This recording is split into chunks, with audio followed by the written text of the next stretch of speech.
Vous écoutez Le Salon dans tes oreilles, une balado-diffusion dans laquelle des auteurs, des autrices et des personnalités discutent de leurs livres et des sujets qui animent l'actualité littéraire. Les enregistrements ont été faits lors du dernier Salon du Livre de Montréal. Bon après-midi, mesdames et messieurs.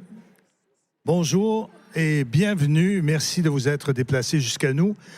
Nous sommes dans un coin, c'est formidable, il y a moins de passages, mais votre présence prouve qu'on peut nous trouver, donc c'est très agréable de vous savoir là. Pour cette rencontre que je souhaite la plus informelle possible, avec trois personnes qui ont des parcours de vie et des parcours professionnels parfois assez proches, parfois pas mal différents, mais qui ont toutes en commun une chose, l'intérêt de leur public, au pluriel. Mon nom est Michel Desautels, je me présente à tout hasard, jeune retraité et ex-journaliste à Radio-Canada. Et ça m'a fait plaisir d'accepter cette invitation au moment où on n'a pas besoin d'être très au fait de l'actualité pour savoir que les médias, de façon générale, et les journalistes aussi, sont au plus bas dans la cote d'amour de nos publics. Chez les citoyens, on côtoie les politiciens les moins brillants, c'est tout dire. Et pourtant, ce métier-là et les médias dans lesquels nous travaillons sont essentiels à la vie démocratique, à la vie tout court. Si on ne peut pas raconter ce que nous sommes collectivement, comment peut-on vivre collectivement? Mes trois invités, donc, ont pratiqué et pratiquent encore le métier de façon très différente, mais ont tous en commun une chose, en tout cas des ouvrages récents. On va en parler beaucoup, mais pas exclusivement au cours de cette rencontre. Je vous présente tout près de moi d'abord au premier plan, Mme Francine Pelletier, qui publie chez Luxe au Québec. C'est comme ça qu'on vit la montée du nationalisme identitaire. Bonjour Francine, content de vous voir. Michel, bonjour. Merci d'être avec nous. À ses côtés, Alexandra Chatzka, qui publie chez Boréal « Je ferai le tour du monde ». Ce qu'elle a fait, d'ailleurs. Bonjour, Alexandra. Bonjour, Michel. Oui, je sais qu'il en manquait quelques-uns à votre liste, hein, votre to-do list, mais on ne sait pas, vous êtes très jeune encore. J'ai la vie devant moi. Exactement. Et un autre qui a beaucoup circulé sur la planète, à la recherche de la vérité ou des vérités pour des publics. Il publie chez La Peuplade un récit intitulé « Troubler les eaux ». Frédéric Lavoie. Bonjour. Bonjour. Alors, trois livres très différents, mais qui ont, à un moment donné ou à un autre, je pourrais vous citer, il y a toujours une phrase qui est là. Je voulais témoigner. Je voulais aller à la rencontre des gens, les entendre et ensuite me retourner et raconter leur vie. C'est un objectif très noble. En même temps, dans tous vos ouvrages, on se rend compte que c'est très limité, que l'objectif est peut-être inatteignable. Est-ce que vous êtes d'accord, Alexandra, qu'entre les beaux rêves du départ, oui, je veux faire le tour du monde parce que je veux voir tout le monde, et ensuite raconter à ma façon, c'est un peu... c'est très ambitieux. Ambitieux, oui. Et quand je dis « je ferai le tour du monde », c'est encore devant moi, parce que j'ai fait environ 50 pays où j'ai tourné des reportages. J'ai été dans plus de... Rapprochez votre micro un peu, parce que... Donc, une cinquantaine de pays, on est loin du tour du monde. Hein. On est presque à 200 pays sur la planète aujourd'hui. Et je ne les ferai pas tous, mais oui, mais... au-delà de la boutade, le nombre de pays, c'est vrai que c'est difficile. Il y a beaucoup d'écueils aussi, parce que raconter la vie des autres, c'est pas toujours facile. Ce qu'on voit, c'est pas nécessairement les faits. Parfois, il faut aller au-delà de ce qu'on voit. Et ce qu'on rapporte ensuite, ce que les gens comprennent à travers notre médium, c'est encore une autre difficulté. Qu'est-ce qu'on choisit? Comment on raconte pour se faire comprendre ici? Quand on parle du Timor-Leste ou, je ne sais pas, d'un coin tellement reculé de la planète, comment traduire ça dans des catégories que les gens ici vont comprendre? C'est très ambitieux, mais je pense qu'il faut avoir de l'ambition dans la vie. Oui, et en même temps, on n'est pas obligé de faire le tour du monde pour se donner le devoir de témoigner. Francine, une grande partie de votre travail de journaliste s'est fait ici, pas exclusivement, mais beaucoup ici. pour essayer de témoigner d'une société, alors là, on s'inscrit dans la durée, qui change. Comme vous avez changé lorsque vous avez décidé de venir vous installer au Québec pour vous libérer, pour entrer dans le vent de libération qui soufflait sur ce coin de presque pays dans les années 70. Mais en même temps, c'est l'œuvre d'une vie, parce qu'à preuve, ceux qui rêvent du pays constatent qu'il n'existe pas encore et que la libération, si elle a eu lieu, elle est jamais acquise totalement. C'est ça que vous témoignez. Donc, vous témoignez. Alors oui, moi je suis venue au Québec parce que je suis pas née au Québec, je suis une franco-ontarienne. Maintenant, ce n'est plus un secret pour grand monde. J'ai bien caché ça pendant au moins 40 ans, par contre, mais enfin, je suis venue ici parce que je considérais, j'ai eu ce que j'appelle, ou ce que Lionel Groulx appellerait l'appel de la race. J'étudiais à ce moment-là en Alberta. Et j'ai compris que si je voulais demeurer une francophone à part entière, il n'y avait pas 1001 endroits au Canada que ça se faisait aisément. J'ai compris, en fait, en Alberta, ce que peut-être je n'avais pas encore compris, il faut dire que j'étais jeune, à Ottawa, où je suis née, j'ai grandi, qu'il faut une masse critique de gens pour faire quelque chose qui s'appelle de la culture, pour pouvoir vraiment survivre comme francophone à part entière. En fait, moi, il me fallait un décor pas mal plus large. D'ailleurs, vous dites qu'une identité nationale, ça ne peut pas être une langue. Ça prend une culture. Et ça, c'est un ensemble de choses. Absolument. Alors, moi, pour répondre à votre question, Michel, je suis venue ici pour me trouver. Puis quand je suis tombée... En fait, j'ai un parcours un peu différent, certainement, d'Alexandra. Je ne sais pas de Frédéric, mais j'ai pas étudié le journalisme. J'ai pas commencé dans les grands médias. J'ai commencé en journaliste parce qu'en 1980, peu de temps après m'être installée ici, avec d'autres femmes, j'ai créé un magazine féministe, La Vie en Rose, qui a été un assez gros succès à l'époque. En fait, le gros succès de la presse alternative au Québec et même au Canada. Et c'est comme ça que je suis devenue journaliste. Donc moi, j'avais pas des visions nécessairement très larges. Je voulais de la même façon que j'étais venue au Québec pour me trouver, j'ai voulu faire du journalisme pour comprendre le monde. En commençant par les femmes, c'était la grosse question à l'époque. Et après, j'ai eu la piqûre de journaliste et j'ai voulu absolument continuer et avoir l'expérience des médias traditionnels, ce que j'ai fait aussi. Mais je pense que mon expérience, ma première expérience dans un média alternatif m'a un peu gâtée, dans le sens que j'ai toujours voulu garder une certaine indépendance qui faisait en sorte que je ne pourrais pas faire le tour du monde parce qu'il faut être à l'emploi d'un gros média pour faire 50 pays. Là. D'ailleurs, c'est une question que je veux poser à Frédéric. Comment faites-vous pour gagner votre vie, vous?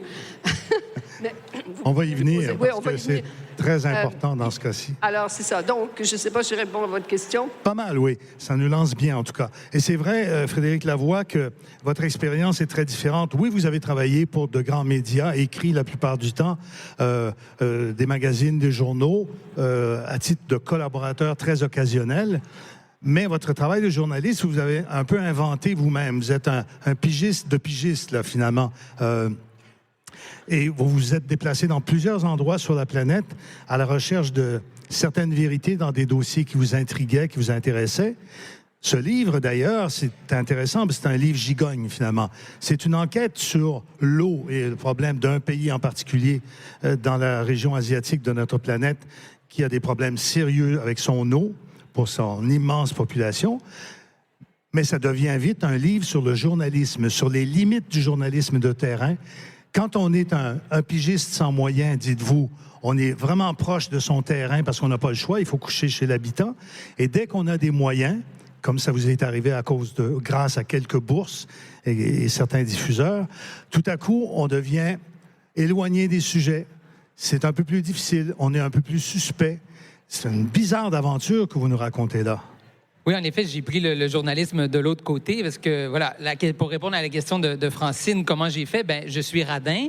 Alors, j'ai réussi à me débrouiller. À la base, j'ai commencé mon métier justement comme journaliste à sac à dos, disons. C'est-à-dire que, bon, j'étais installé, en 2008, je me suis installé à Moscou, où j'ai côtoyé d'ailleurs Alexandra là-bas.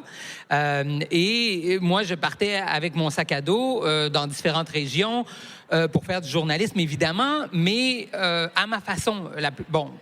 dans le cas de l'ex-URSS, je parlais russe, donc je pouvais parler avec n'importe qui. Je n'avais pas besoin de faire appel à un guide interprète. Mais même dans d'autres pays où je suis allé, où je ne parlais pas la langue, j'essayais toujours de me débrouiller avec les moyens du bord. Et c'est pour ça que, finalement, je pouvais aller dans un endroit pour un temps assez long, sans que ça me coûte très cher, et ensuite vendre des piges qui me permettaient de rentabiliser mes voyages. Parce qu'en fait, au final, là, aussi étonnant que ça puisse paraître, tous mes voyages journalistiques ont été rentables d'une façon ou d'une autre, mais c'est ça, c'est parce que la colonne de dépenses était assez basse pour que la colonne de revenus, même si elle n'était pas très haute, réussisse à être juste un petit peu plus haute. Et donc, voilà, vous l'avez dit, je suis arrivé au Bangladesh. Pour une fois, j'avais de l'argent. J'avais eu une bourse de 25 000 $ de la Fondation Aga Khan Canada c'était une bourse en journalisme de développement international. Donc, j'avais monté un projet sur l'eau. Et là, j'avais pu faire affaire justement avec un fixeur, comme on dit dans le jargon journalistique, là, un guide-interprète, un excellent journaliste qui pouvait m'amener exactement là où il fallait aller pour avoir des sujets journalistiques.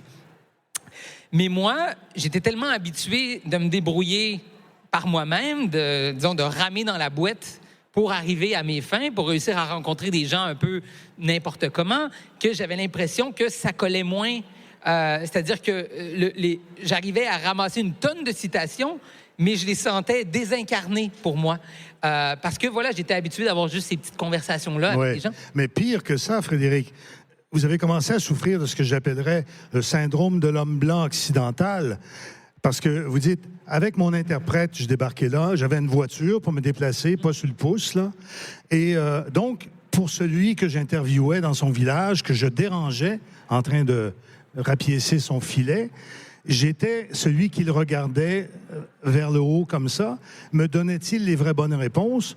Et est-ce que les réponses qu'il me donnait m'intéressaient? J'en étais plus certain du tout. Autrement dit, les meilleures conditions vous donnaient, croyez-vous, de moins bons résultats. Exactement. C'est ça le plus important, parce qu'au final, la question, c'est est-ce que j'arrive à représenter le réel de façon juste. Hein? C'est ça notre métier en tant que journaliste. Donc, oui, je peux aller dans un village du Bangladesh, poser mes questions sur des enjeux que moi, je juge importants. Mais là, j'arrivais et j'avais l'impression que les gens, en fait, les questions que je leur posais ne les intéressaient pas nécessairement.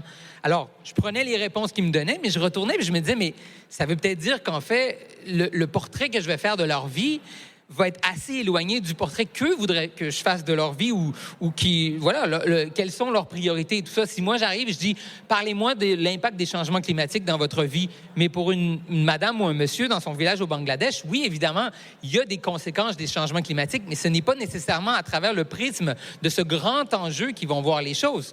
Alors, c'est ça, de travailler comme ça m'a ramené à ça, aux limites, finalement, de ce que l'argent et la rapidité et l'efficacité peuvent nous amener en journalisme. Et là, je me suis dit, peut-être que la façon que je faisais instinctivement dès le départ, instinctivement, puis parce que j'avais pas l'argent pour le faire autrement, elle était peut-être pas si mal non plus, de juste me débrouiller, d'être obligé d'entrer en relation avec les gens pour arriver à avoir du matériel qu'ensuite j'allais transformer en matériel journalistique, mais donc ça venait plus d'eux que ça venait de moi finalement. Alexandra, c'est un des aspects difficiles dans ce que décrit Frédéric, c'est la langue, la communication. Lorsque vous aviez travaillé à Moscou, vous parliez le russe. Lorsque vous êtes déplacé dans une partie de l'Europe de l'Est, vous parlez polonais, bien évidemment. Ça change les choses beaucoup. Et dans ce sens-là, on n'est pas obligé de passer par un filtre, celui d'un interprète, accompagnateur, etc. Est-ce qu'effectivement, on se pose toujours la question, est-ce que les gens ne sont pas en train de me donner ce qu'ils voudraient que j'entende, ce qu'ils imaginent que je veux entendre, et qui plaira donc à mon auditoire canadien, en l'occurrence, francophone ou anglophone, parce que j'ai travaillé pour les deux réseaux? Oui, la langue est vraiment une question très importante au niveau d'établir la relation, d'être crédible. Moi, il m'est déjà arrivé en Chine de passer par 2 traducteurs, du cantonais au mandarin et du mandarin à l'anglais, que moi, ensuite, je traduisais en français dans mon reportage. Alors, vous imaginez qu'il y a beaucoup de contenus qui ont été perdus. Donc, c'est important de parler la langue. Mais dans mon cas, comme la plupart du temps, j'étais avec une caméra, avec une équipe. À l'époque, il y a plusieurs années, on voyageait loin de sac à dos. On était 5. Quand je travaillais pour Nord-Sud, on était des équipes de 5. Alors, une équipe de 5 qui arrive pour interviewer un membre de la résistance au Timor, je vous dis que ça change pas mal la situation. Comme j'ai une éducation, j'ai une maîtrise en anthropologie et c'était quelque chose qu'on apprenait à la base. Comme anthropologue, on allait dans des populations à l'autre bout du monde et on savait que notre présence dérangeait et changeait la réalité. Donc ça, j'avais ça dans le sang, je savais. Mais il fallait tirer le meilleur de ce qu'on pouvait faire avec une caméra. En général, quand je pouvais, sans interprète. Comme je parle plusieurs langues aussi européennes, donc j'allais en Espagne, j'interviewais des gens en espagnol. Alors oui, mais on n'est jamais sûr que ce qu'on obtient dans l'entrevue, parce qu'il y a d'autres éléments qui comptent aussi, et la caméra change beaucoup de choses. Oui, Francine, les filtres, ils ne sont pas que linguistiques. On a beau travailler en français et en anglais, et proche d'un milieu qu'on croit connaître ou qu'on connaît très bien, il y a quand même des obstacles. Entre le milieu francophone et anglophone? Oui. Moi, j'ai vu effectivement une différence d'approche. J'ai d'abord travaillé, en fait, j'ai été plus souvent qu'autrement pigiste, mais j'ai eu 8 ans où j'ai passé 2 ans d'abord à Radio-Canada comme correspondante parlementaire à Québec et ensuite 6 ans à Toronto, d'abord au National et ensuite au Fifth Estate. Et moi, je dis tout le temps aux jeunes journalistes, en ce moment, j'enseigne aux journalistes, j'enseigne le journalisme, je dis, si vous voulez, commencez avec les Anglais, si vous voulez vraiment savoir comment comment comprendre le métier, parce qu'il y a une espèce de hands-on du côté anglophone qu'il n'y avait pas du côté francophone. Et quand vous savez ce que vous faites, allez travailler du côté francophone parce qu'il y a plus de liberté, il y a plus de créativité. Souvent, les anglophones sont facts, sont très rigoureux par rapport aux règles. En fait, peut-être que tu vas dire le contraire, mais moi, ça a été mon expérience. Non, mais moi, j'ai fait 3 ans quand même. C'est vraiment de la préhistoire du journalisme télévisé. J'ai fait un poste bilingue. Donc, j'étais à Moscou pour CBC et Radio-Canada. Mon anglais était loin d'être au niveau de mon français. Et ce qui était drôle, c'est une anecdote, mais c'est quand même intéressant. J'écrivais mes reportages d'abord en français. Évidemment, c'est pas ma première langue, mais c'est ma première langue canadienne, mettons. Et ensuite, je traduisais en anglais. Et ça me prenait un temps fou, puis c'était jamais dans le bon ordre, c'est jamais... Et quelqu'un m'a dit, mais écris d'abord en anglais et ensuite en français. J'ai dit, mais voyons, c'est ma première langue, le français, je suis pas pour faire... Tu vas voir, ça va être beaucoup plus facile. Parce que le storytelling, la façon de raconter les histoires est différente en anglais et en français. Pas seulement les mots sont différents, mais vraiment la façon, qu'est-ce qui vient en premier, qu'est-ce qui vient en dernier, c'est vraiment une autre façon. Et j'ai commencé à écrire en anglais, à mon corps défendant. Et effectivement, une fois que j'ai écrit mon texte, mon 4-5 minutes en anglais, le traduire, mais ça ne voulait pas dire juste traduire des mots, changer le récit, le mettre à la mode français, ça me prenait 5 minutes. Parce que j'avais déjà tous les éléments, je savais quelle partie d'interview j'allais utiliser et tout, mais je racontais l'histoire d'une autre façon, à la façon francophone. Et c'est vraiment différent. Alors, témoigner, recueillir, raconter l'histoire, je comprends vos objectifs. En même temps, vous n'êtes pas des êtres désincarnés, bien au contraire. Et le terrain, qu'il soit très proche ou à l'étranger, ça transforme. Francine, on lit très bien dans votre ouvrage que votre perception de la société dans laquelle vous avez choisi de vivre, le Québec, se transforme au fur et à mesure, notamment des 2 référendums, surtout celui de 95, où vous situez la bascule vers un nouveau nationalisme beaucoup plus refermé sur lui-même, plus conservateur, etc. Et donc, vous êtes, dans votre livre, en tout cas, en train de vous situer par rapport aux événements. Est-ce que ça doit absolument faire partie du travail de journaliste, comme vous l'interprétez, comme vous le vivez, que de se situer dans l'histoire qu'on est en train de raconter? Non, même qu'il n'y a pas longtemps, on aurait dit que c'était une faute de se situer dans son reportage ou dans le journalisme classique, c'est en train de changer. C'est un grand changement en ce moment dans les médias, mais le journalisme classique, celui qu'on étudiait, je ne l'ai pas étudié, mais je le sais, c'est le journalisme de la neutralité, de l'objectivité. C'est-à-dire que je pense qu'il faut, tout le monde s'entend qu'il faut essayer d'être le plus objectif possible, mais je pense qu'on sait que la neutralité n'existe pas. Pour moi, l'idée que le journaliste peut être, ou la journaliste peut être une page blanche, c'est ridicule. Plus on est informé, plus on a des opinions, plus on est capable d'essayer de comprendre et d'interpréter le monde. Il faut juste pas mettre ses propres billets devant soi. Mais moi bon, d'abord, pour venir au livre, on m'a demandé de faire ce livre personnel parce que c'est la suite, en fait, d'un documentaire que j'ai fait l'année dernière, Bataille pour l'âme du Québec, où je racontais un peu comment tranquillement et de plus en plus vite, mais tranquillement depuis la fameuse soirée du référendaire de 1994, comment il y a eu le nationalisme a changé de nature, de progressiste avec la Révolution tranquille et évidemment René Lévesque.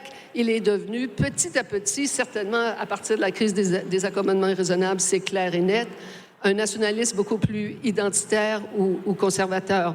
Mais on m'a demandé d'écrire un livre dans la suite de ça, mais de le faire d'amener mon point de vue personnel, parce que moi, l'identité, j'ai vécu une crise d'identité à 20 ans. C'est ce qui m'a amené ici. Donc, je me suis utilisée comme un exemple. Et c'est quelque chose qu'on voit, pour revenir à ce que je disais tantôt, les médias, en ce moment, il y a de plus en plus un point de vue. C'est-à-dire que les réseaux sociaux sont en train de changer la façon qu'on fait le journalisme, pas simplement par rapport aux plateformes, que c'est pas juste des grands médias maintenant qui ont droit au chapitre, mais des réseaux sociaux, etc. Mais c'est aussi le fait que de plus en plus, et les médias traditionnels ont d'ailleurs répondu à ça, de plus en plus, ce qu'on cherche, c'est le point de vue des journalistes. Pour le meilleur ou pour le pire? Hein? Pour le meilleur ou pour le pire? Pour les deux, je dirais. Évidemment, il y a eu on le voit dans le Journal de Montréal, notamment, mais on le voit dans tous les grands journaux, on multiplie les chroniqueurs, les chroniqueuses, oui. Et des fois, c'est bon, et des fois, c'est moins bon. Mais ce qu'on remarque, si vous allez voir, parce que maintenant, ça fait aussi partie des grands changements médiatiques grâce à l'Internet et tout ce phénomène, on est capable de voir ce qui est lu ou moins lu, etc. Quand on a commencé en journalisme, on ne fait absolument pas savoir l'effet qu'on avait. Mais là, on voit que c'est les chroniques qui sont les plus lues. Avant, les reportages, souvent, là, je parle des journaux.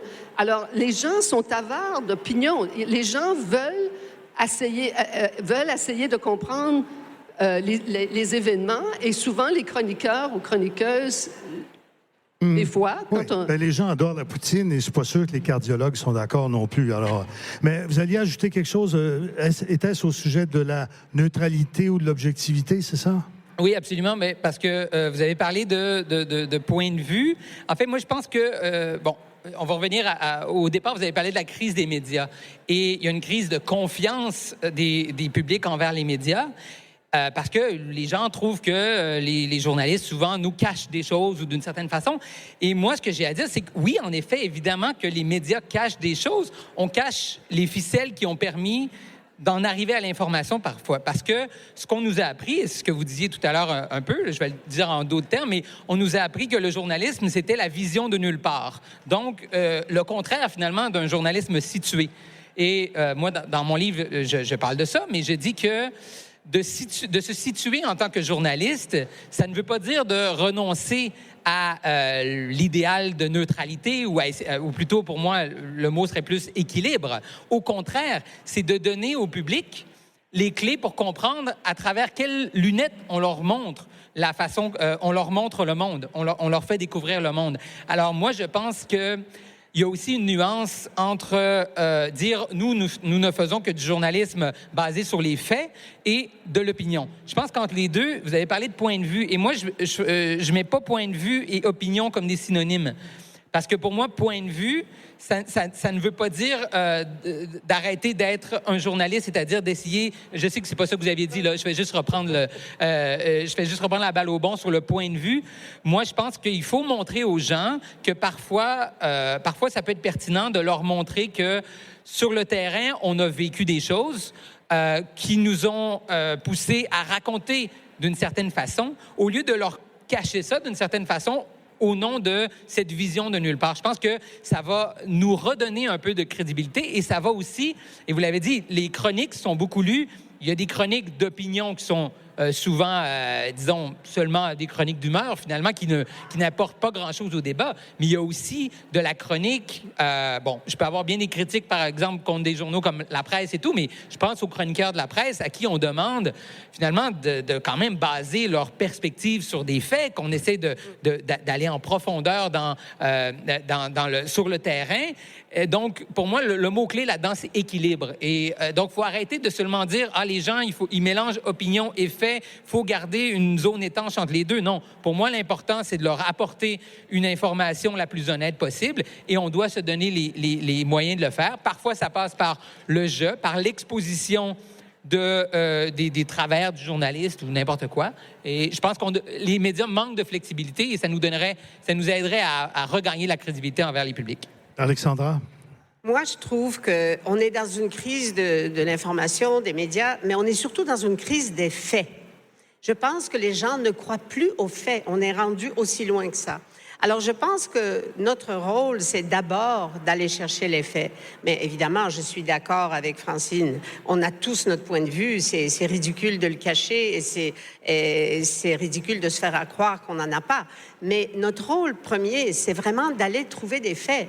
Quand quelqu'un tire une balle et quelqu'un d'autre la reçoit à l'autre bout, il n'y a qu'une réalité. Quelqu'un qui tire une balle et quelqu'un qui la reçoit. Après, il peut y avoir toutes sortes d'interprétations. Celui qui a tiré, il y avait des bonnes raisons, il y avait ci, il y avait ça. Mais il y a quelqu'un qui a tiré une balle. Les faits sont uniques. Les points de vue sont... Et je pense que c'est ça la crise qu'on vit aujourd'hui. On est dans les sentiments, on est dans les opinions et on écarte les faits, on les met au second rang. Et je pense que c'est Lénine qui disait... Tu dois connaître ça mieux que moi, peut-être, Frédéric. Lénine disait, les faits, il ne disait pas comme ça, mais ça voulait dire, les faits ont la couenne dure. Mais non, les faits sont extrêmement fragiles aujourd'hui. Et il faut défendre les faits en tant que journaliste et essayer d'être collé aux faits le plus près possible. Moi, je ne lis plus les opinions dans les journaux, je n'en peux plus. Je n'en peux plus, je m'en fous de ce que monsieur un tel ou une telle pense de ceci et cela. Je le sais déjà, parce que je l'ai lu 2 ou 3 fois, puis il pense toujours la même chose. Donc, mais ce que je veux savoir, c'est qu'est-ce qui se passe? Qu'est-ce qui se passe je sais pas, sur le pont entre à Niagara Falls? Je veux savoir qu'est-ce qui s'est passé exactement. Ouais. Francine? Mais le problème avec la crise des médias, c'est que, et je vous recommande, si vous ne l'avez pas lu, Michel, c'est un livre pour vous. Quiconque veut comprendre justement cette fameuse crise des médias qui est profonde et compliquée. Alan Rusbridger, l'ancien éditeur de The Guardian, a écrit un livre fabuleux parce qu'il était le rédacteur en chef de The Guardian quand il devait passer du modèle traditionnel au modèle actuel, qui est un modèle numérique, n'est-ce pas? C'est ce que tous les médias doivent faire en ce moment pour survivre. Et il explique mieux que quiconque, je trouve, comment on est passé pendant des centaines d'années, depuis le début de l'établissement des journaux, etc.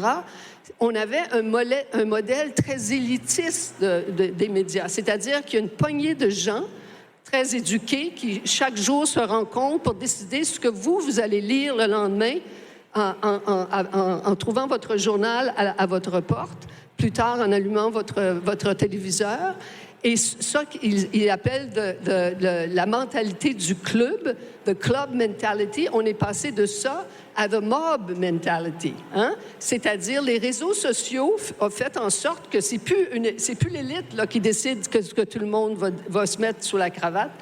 Mais tout le monde peut y aller de sa vérité. Puis effectivement, il y a de prodigieux mensonges qui sont racontés. On peut raconter n'importe quoi, mais c'est aussi une extrême... il faut pouvoir prendre la richesse des réseaux sociaux qui amènent toutes sortes d'autres points de vue et qui montrent qu'il n'y a pas seulement les faits choisis avec des pincettes par l'élite, qui sont des faits et c'est pour ça que la crise de médias existe aussi. Ce n'est pas juste parce que les réseaux sociaux puis les fous furieux qui disent n'importe quoi pullulent. C'est parce qu'il y a un modèle qui était beaucoup trop contraignant et beaucoup trop limité. Il faut quand même faire attention pour ne pas tomber dans le populisme, parce que ça, c'est pas... Vous savez, j'ai fait une petite entrevue avec un étudiant de l'école polytechnique, un jeune et brillant futur polytechnicien de 21 ans qui m'interrogeait sur comment on vit, comment on prépare un séjour à l'étranger. Et on a parlé pendant 1 heure, puis au bout d'1 heure, j'ai dit, mais t'as dû le voir à la télé, je sais pas quoi. Il dit, mais j'ai pas de télé. Ah, c'est vrai, les jeunes n'ont pas de télé. OK, mais tu as dû l'entendre à la radio. Il dit, non, j'écoute jamais la radio. Je dis, mais tu l'as peut-être lu dans le journal? Il dit, non, je ne lis jamais les journaux. Alors, j'ai dit, mais comment tu fais pour te renseigner quand tu vas voter? Ne serait-ce que ça. Et il me dit, je lis la boussole électorale quelques jours avant les élections. Et puis, j'écoute un gars sur YouTube et qui a beaucoup d'opinions sur beaucoup de choses et qui rapporte beaucoup de faits. Je dis, il est où ton gars? Il est aux États-Unis, en Ohio, quelque part dans un sous-sol. Je veux dire, il y a l'élitisme, mais il y a aussi le populisme des sous-sols. On peut pas tout balayer ça du revers de la main. On peut... Non, c'est sûr. Ouais. Et en même temps, la grande promesse qu'on nous faisait que les médias sociaux allaient devenir un grand outil de démocratie, là où elle a tant de difficultés à s'exercer, on a bien vu que ça marche pas, ou très peu. Que la plupart du temps, les réseaux de communication informels ont été récupérés par le pouvoir, par les services secrets d'un peu partout. Bref, mais comment on fait? Ma question, dans les grosses machines qui consomment quand même, ce sont les seuls qui ont encore les moyens de faire du journalisme. Hein? On s'entend là-dessus? On s'entend? C'est à peu près les seuls? Journalisme d'enquête à grand déploiement. Sauf si on veut vivre toute sa vie dans un sac de couchage, mais ça devient très difficile. Comment on fait, alors que ces machines-là demandent de plus en plus de produits pour nourrir la machine à TIC, pour garder l'équilibre dont vous parliez tout à l'heure? Parce qu'autrefois, c'était simple. C'était faux, mais c'était simple. On disait à Radio-Canada comme ailleurs, quand un gros dossier compliqué, un juif, un arabe, un log. Un juif, un arabe, un log, et comme ça, tu avais tout couvert. Tu savais la vérité. C'était simple. C'était évidemment... encore plus simple du temps de la guerre froide. Il y avait les communistes, puis il y avait les autres, puis le monde était simple. C'était beaucoup plus complexe. Mais comment on fait aujourd'hui pour garder cet équilibre-là, alors que la machine en veut toujours plus? Est-ce que vous avez une petite idée là-dessus? Premièrement, je pense que c'est à la machine à retrouver sa tête, parce que dans les 20 dernières années, justement, avec la montée des réseaux sociaux, avec la démocratisation, comme on a dit, de la parole publique, les médias se sont demandé comment faire pour garder nos publics et ils ont agi beaucoup comme des poules pas de tête, à mon sens. C'est-à-dire que, qu'est-ce qu'ils ont fait? Au final, ils se sont mis, ils sont devenus dépendants, entre autres, des GAFAM. On l'a vu, et on l'a vu avec la loi canadienne, qui est un peu, à mon sens, c'est assez absurde ce qui est en train de se dérouler parce que, d'un côté, on dit, vous volez notre contenu, alors on veut que vous payiez pour notre contenu. Les GAFAM, qui sont des entreprises privées, disent, on ne veut pas payer pour votre contenu, on va juste enlever votre contenu, on va arrêter de vous voler. Et ensuite, la réaction des médias, c'est, comment contourner le fait qu'ils ne veulent plus voler nos contenus pour mettre quand même nos contenus sur leur plateforme. Donc, on veut qu'ils continuent de nous voler d'une certaine façon, là, pour reprendre ça. Moi, je pense que les médias ont besoin d'avoir plus d'imagination, se recentrer sur leur mission et justement arrêter d'entrer dans la course au clic, parce que ces gens qui s'informent de façon hâtive, ce sera pas ceux-là qui vont être nos publics fidèles de demain, qui vont consolider les médias. Donc, je pense qu'il faut avoir confiance en nos moyens et surtout, comme j'ai dit, avoir un peu plus de flexibilité pour justement faire un peu un entre-deux entre la mob et le club. Hein? Parce que le club, il y a un problème. Si c'est seulement 15 hommes qui sont dans une salle et qui décident ce que vont être les bulletins de nouvelles de partout dans le pays, il y a un problème. Si c'est la mob, on a aussi un problème. Mais donc, il faut tendre la main au public, écouter leurs doléances par rapport à ça. Et c'est pour ça, moi dans mon livre, je parle d'un journalisme poreux. C'est-à-dire un journaliste qui arrête de se mettre dans sa forteresse en disant « Non, mais vous nous avez seulement mal compris. » Parce que c'est ça qu'on entend beaucoup. Il y a une certaine condescendance actuellement de la classe journalistique qui dit arrêtez d'écouter les fake news, écoutez-nous seulement, on va tout vous expliquer. Vous nous avez seulement mal compris, c'est pour ça que vous ne nous écoutez pas. Mais en fait, peut-être qu'on a un bout de chemin à faire aussi. Peut-être que c'est nous qui avons manqué de flexibilité.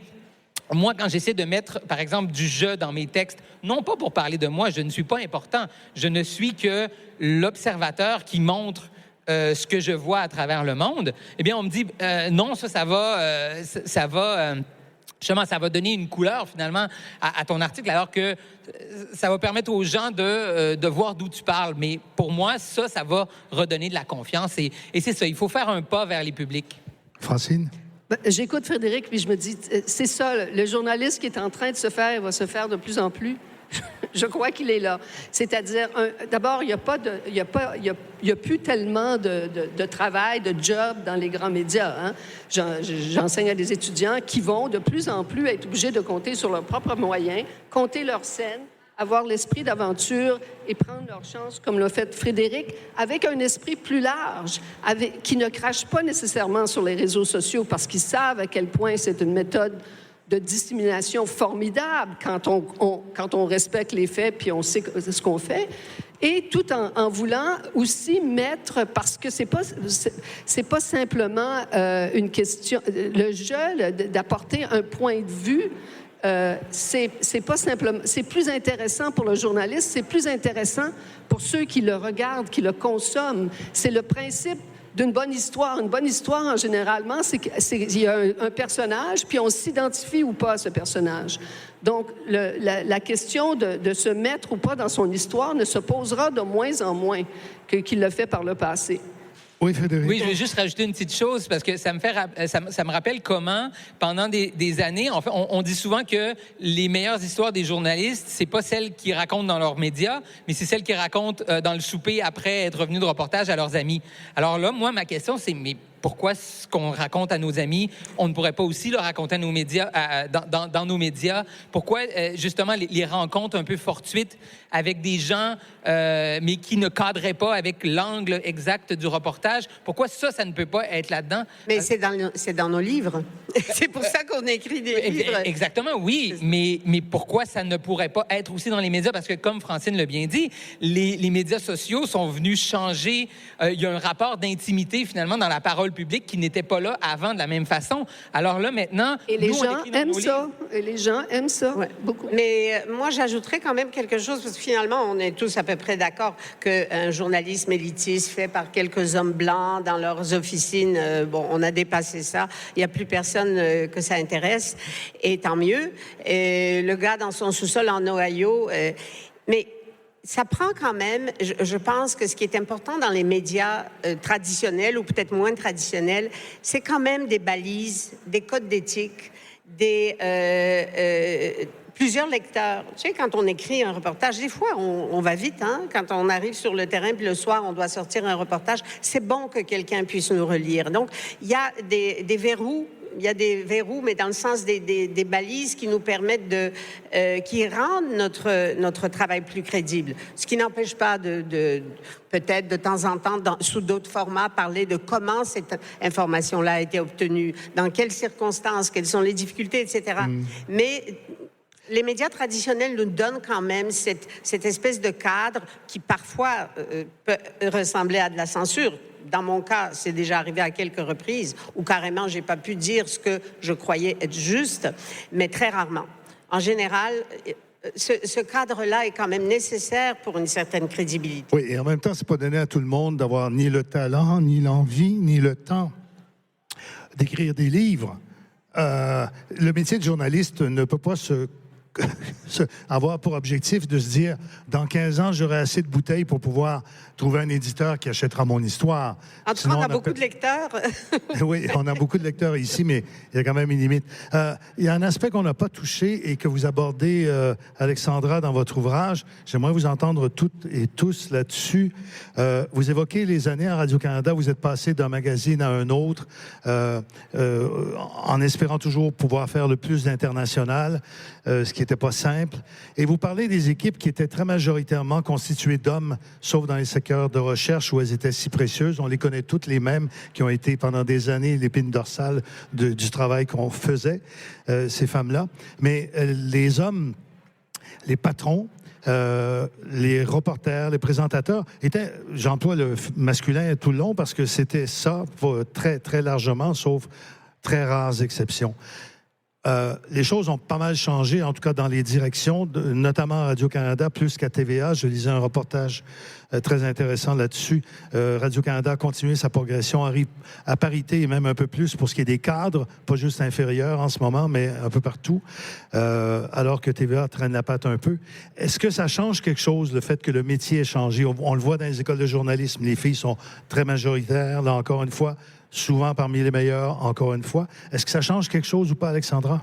Le fait qu'il y ait plus de femmes maintenant, oui, je pense que oui, nécessairement. J'ai même remarqué moi-même en faisant, en regardant rétrospectivement mon travail, que j'allais beaucoup plus facilement vers des personnages de femmes, parce que on revient à la subjectivité, parce que j'étais une femme, parce que j'étais une mère, donc c'était des questions, quand j'allais sur le terrain, je devais choisir un interlocuteur, j'allais plus vers une femme que...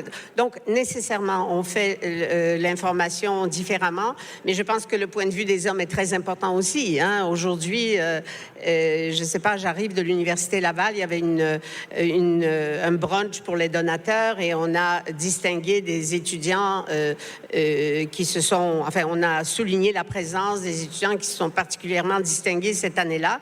Et c'était toutes des femmes. Il n'y avait qu'un seul garçon. Toutes les autres, il y avait 6 femmes, un homme. C'est pas bon, ça. Je veux dire, il faut vraiment un équilibre dans les points de vue. Et effectivement, je pense que le fait qu'il y ait plus de femmes, c'est une bonne chose. Mais bon, il ne faudrait pas basculer non plus de l'autre côté où les hommes, où les jeunes hommes, les jeunes garçons ne se retrouvent plus dans l'information qui leur est fournie. Mais il y avait aussi une question carrément de discrimination. Les femmes ont été discriminées. Quand on a découvert en 2002 qu'il n'y a aucune femme à Radio-Canada, aux affaires publiques, à la télé, qui gagnait plus que le moins payé des hommes, c'était assez choquant. Et je ne suis pas sûre que ça a changé tant que ça. Enfin, il y a eu un peu de brassage et d'indignation. Je ne sais pas comment c'est aujourd'hui, il faudrait refaire l'étude, mais c'est ça. Et je pense que ça a quand même un peu changé, mais c'était, oui, il y avait une question de discrimination, d'égalité de chance. Une femme et un homme qui avaient les mêmes capacités, mais c'est l'homme qu'on envoyait sur le terrain plutôt que la femme. Dans cette nouvelle façon qu'on a peut-être d'aborder le journalisme, est-ce que vous voyez une différence chez vos élèves, là, selon que ce sont des jeunes femmes ou des jeunes hommes? C'est-à-dire que c'est sûr que qu'on soit homme ou femme, de façon générale, c'était la raison pour faire La vie en rose en 1980, c'était d'interpréter le monde, mais d'un point de vue de femme, parce que ça, à ce moment-là, on ne l'avait pas, le point de vue de femme. Puis effectivement, on n'a pas nécessairement toujours les mêmes préoccupations, ou quand on les a, on n'a pas tout à fait le même biais. Mais là, encore faut-il admettre que les êtres humains sont ainsi constitués que tu as une certaine sensibilité qu'un autre n'aura pas en fonction de sa culture, son sexe, son orientation sexuelle, you name it. Alors, tout ça, c'est un enrichissement, là, qui n'est pas, encore une fois, une petite fenêtre contrôlée par toujours les mêmes, qui donne toujours le même point de vue sur les mêmes affaires. C'est ça aussi, là. Donc, plus il va y avoir des gens différents dans le métier, plus ça va être enrichissant pour... Comme résultat, mais éventuellement, j'ai un peu peur aussi parce que, imaginez, là, j'ai été nommée journaliste en résidence au département de journalisme pour le documentaire et mon rôle, c'est de mousser le profil du documentaire. Donc, j'organise des visites à l'ONF ces temps-ci avec des étudiants. 95% sont des femmes qui venaient. Et je ne comprends pas pourquoi. 95%? C'est des femmes, c'est des étudiantes. Et les étudiantes, il y a peut-être, je ne sais pas moi, il y a toujours plus de femmes que d'hommes. Je ne peux pas vous donner les chiffres exacts. Je dirais que c'est peut-être 60-40, mais je ne comprenais pas pourquoi ça intéressait à ce point les filles, puis pas les gars. Mais cela dit, il y a de très, très bons jeunes journalistes gars que je vois avec la même détermination que les filles. Peut-être plus, encore une fois, les filles sont je pense que les filles sont toujours désavantagées, pour reprendre ce que Alexandra va dire, parce qu'elles ne se font pas suffisamment confiance encore aujourd'hui. C'est la raison de la discrimination salariale. À Radio-Canada, on a découvert que les femmes, quand ils devaient négociaient à la baisse, puis les hommes, eux, ah ouais. Alors, il y a un problème. Même si les femmes sont de plus en plus nombreuses, il y a toujours ce problème d'oser faire quelque chose, de se donner la permission de faire quelque chose, de poser les questions. Alors, je ne sais pas ce que tu en penses, Frédéric, mais... oui. Frédéric, j'ai hâte de l'entendre là-dessus parce qu'il a fait beaucoup de terrain avec son épouse. Oui. Qui faisait office de journaliste autant que de traductrice dans certains cas, que de contact aussi, parce que dans certains cas, pour elle, c'était possible d'aborder les gens, alors que pour vous, c'était un peu plus compliqué, non?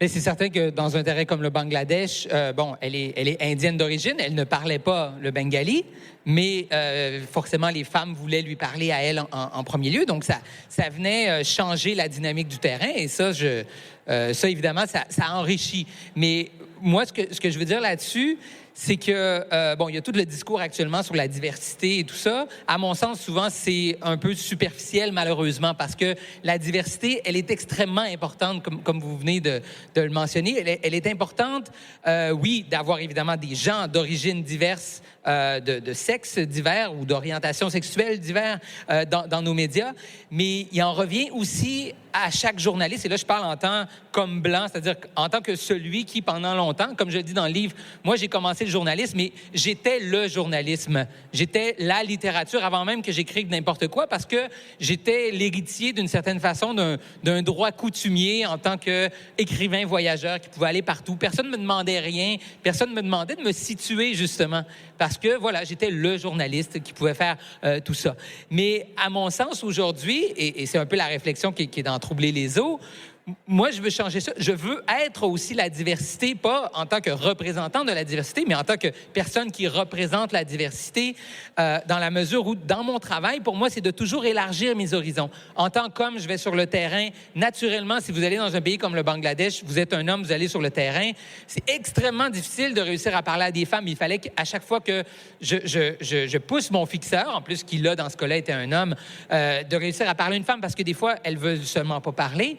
Alors, il y a tous ces défis-là, mais il faut les prendre sur nous, ces défis-là, pour élargir la diversité des opinions dans notre travail, pour sortir de nos automatismes sur le terrain. Donc, il en revient à nous. Tu sais, on entend beaucoup ces temps-ci, on ne peut plus rien dire et tout ça. À mon sens, la question, c'est pas ça. La question, c'est qu'est-ce qu'on peut dire de plus pertinent, de plus intéressant. Et pour ça, il faut faire le travail. Il ne faut pas écrire sa chronique sur le coin d'une table puis envoyer ça puis dire, voilà, j'ai pu dire ce que je voulais dans le journal. J'ai pu dire dans le journal que je ne pouvais plus rien dire, mais voilà, se demander, finalement, le prendre d'un point de vue positif. Parce qu'en tant que journaliste, on est motivé par notre curiosité. Qu'est-ce qui est de mieux que se dire, je vais essayer de diversifier ce que je suis capable de raconter du monde? Ça fait juste encore plus ouvrir les horizons, au lieu de répéter la même chose que d'autres écrivains, journalistes, voyageurs comme moi ont fait. Moi, je vais essayer d'aller, de sortir de ces sentiers-là pour aller chercher d'autres choses.